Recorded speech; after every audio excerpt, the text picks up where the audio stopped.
Então tá aí, o terceiro animal.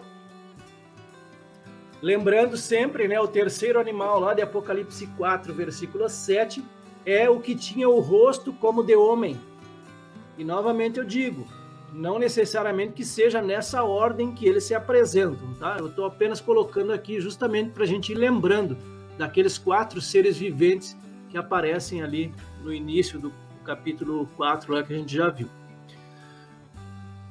Então a gente tem aqui um símbolo da fome, tá?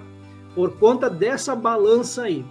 Vamos ver o primeiro autor aqui, o que ele diz. Vamos começar com eles, depois a gente parte para as referências bíblicas.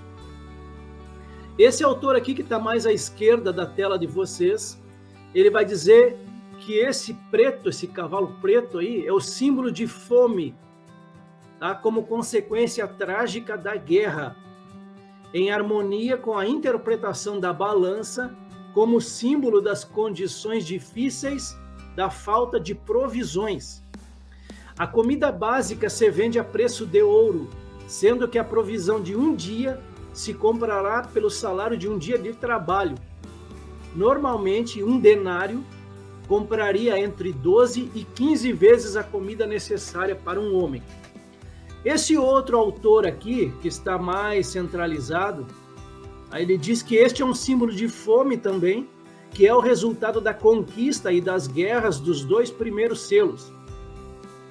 E esse último autor, ele diz que esse período será provavelmente o 2º ano da grande tribulação.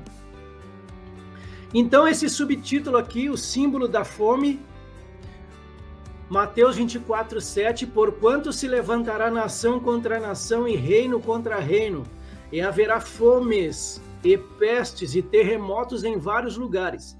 A gente viu isso aqui nas últimas semanas, que são os sinais da vinda de Jesus, lá em Mateus 24. Levítico capítulo 26, versículo 26, falando dos castigos da desobediência a Deus. Isso aqui lá para os judeus, lá para Israel, lá no início, né, na formação do povo judeu. Quando eu vos tirar o sustento do pão, 10 mulheres cozerão o vosso pão num só forno, e vô-lo entregarão por peso. Comereis, porém não vos fartareis. Lamentações capítulo 4, versículo 4 ao 10. Vejam com atenção esse texto. A língua do que mama, da criança, né, do bebê, fica pegada pela sede ao seu paladar. Sede, falta de água, falta de leite propriamente dito. Os meninos pedem pão e ninguém lhe o reparte. Os que comiam comidas finas agora desfalecem nas ruas. Versículo 8. Mas agora escureceu-se o seu aspecto mais do que o negrume. Não são conhecidos nas ruas. A sua pele se lhes pegou aos ossos. Secou-se, tornou-se como um pau. Os mortos à espada foram mais ditosos do que os mortos à fome, porque estes morreram lentamente por falta dos frutos dos campos. As mãos das mulheres compassivas cozeram seus próprios filhos, serviram-lhes de alimento na destruição da filha do meu povo. E Lamentações capítulo 5 também, nossa pele queima como um forno por causa do ardor da fome. E a gente chega então nessa parte B de Apocalipse capítulo 6, versículo 6, uma medida de trigo por 1 denário e 3 medidas de cevada por 1 denário. Diz assim, ouvi o que parecia ser uma voz que vinha do meio dos 4 seres vivos e dizia, meio quilo de trigo custa o que vocês ganham num dia inteiro de trabalho, e 1,5 quilo de cevada custa a mesma coisa. E não misturem água no vinho, nem falsifiquem o azeite. Esse é o texto da NTLH. Então o denário, só para a gente deixar bem claro e ficar registrado no vídeo, o denário era uma antiga moeda romana. Eu vou usar 2 referências para que a gente entenda essa parte do denário. Eu vou usar o dólar americano no ano de 2014, para a gente poder ter uma ideia do que equivaleria o denário hoje. Então, utilizando esse denário e o dólar americano no ano de 2014, a gente vê que o denário era uma moeda de prata que pesava em torno aí de 7 gramas. Tá? Um denário equivaleria aí a 7 gramas, e isso variava, né? Ia de 4 a 7 gramas. Então, o dólar ali no ano de 2014, um denário ou a 7 gramas custaria em torno de 4 dólares e 76 centavos. Tá? Então a gente pega o ano de 2014, que é o ano base aqui, primeiro, 4 dólares e 76 centavos equivaleria a R$10,56. Então eu peguei esses R$10,56 do dólar do ano de 2014 e passei para o ano de 2022. Tá? Peguei a referência do mês de junho, agora o ano do mês passado. Tá? Então um denário custaria em torno de R$24,31. Tá? Se a gente usasse o dólar, a referência do dólar do ano de 2014. Agora eu vou pegar uma outra referência, que é o salário mínimo no Brasil. O salário mínimo no Brasil no ano de 2014 era 724 e um denário, então, equivaleria a R$24,13. Já no ano de 2022, o ano que estamos vivendo aqui, o salário mínimo custa R$1.212 e o denário, um dia de trabalho, R$40,40. Então, essas são as duas bases aqui para nós no ano de 2022. Então, um denário, pegando a referência do dólar, 24,31, e do salário mínimo, hoje, equivaleria a R$40. Tá? Então, essa é a base principal que eu vou pegar aqui, tá?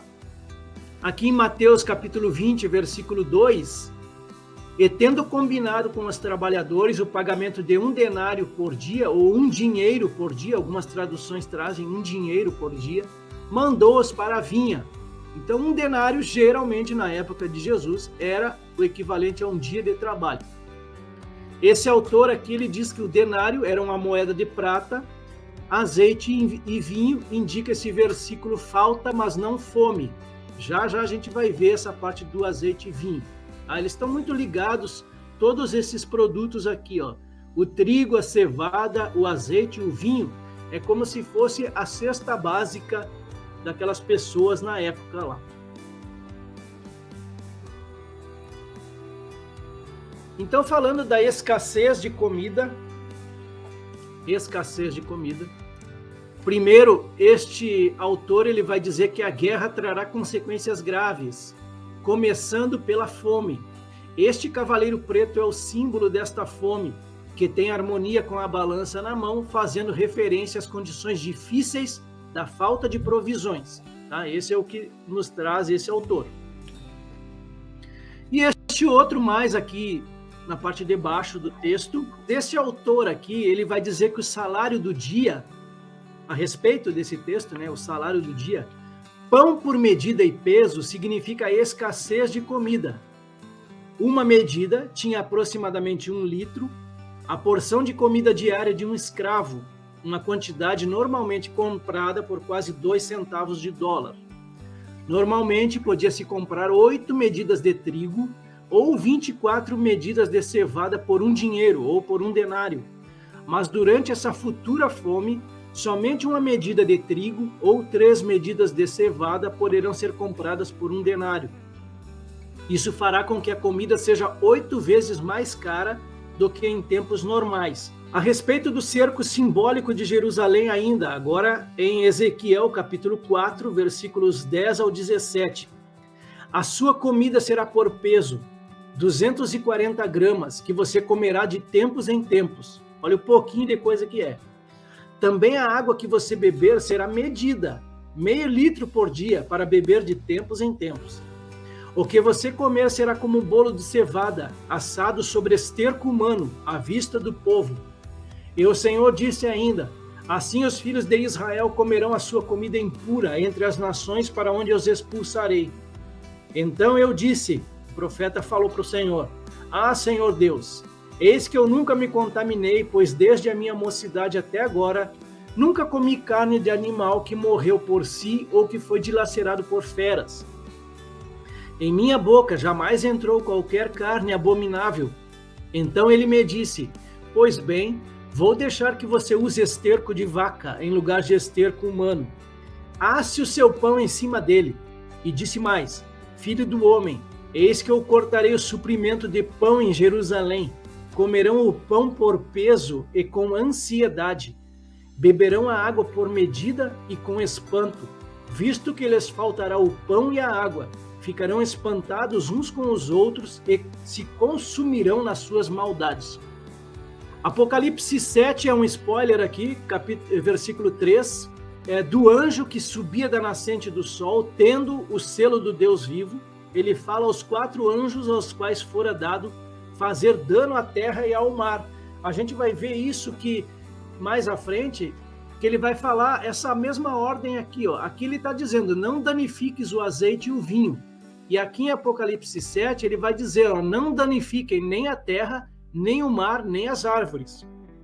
E já em Apocalipse 9, que é um spoiler também, a respeito dos gafanhotos que sairão do abismo, ele diz que não causassem dano à erva da terra, nem a qualquer coisa verde, nem a árvore alguma, e tão somente as pessoas que não têm o selo de Deus na testa. Então tá aqui a farinha de trigo é um alimento básico, inclusive na nossa mesa. Imaginem na mesa dos judeus, isso aqui era um alimento básico deles. Quilo de farinha de trigo custa em torno de R$5. No Brasil, aí vai variar de região para região.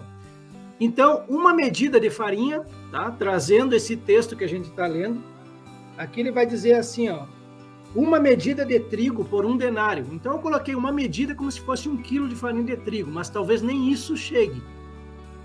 1 quilo de farinha de trigo custa em torno de R$5, mas depois desse período, esse quilo de farinha vai custar em torno de R$40. Que se a gente for pensar, o salário mínimo de um dia custa 40 centavos. Então seria exatamente isso. 1 quilo de farinha custaria o valor de um dia inteiro de trabalho. E aqui 3 quilos de cevada. A cevada é muito semelhante ao trigo, bem parecido, também usada como alimento. Então 3 quilos de cevada, fazendo aí uma referência a essas 3 medidas de cevada aqui, por 1 denário. 3 quilos de cevada hoje dá em torno de R$10, e isso aí custaria R$80 nessa época de carestia aqui.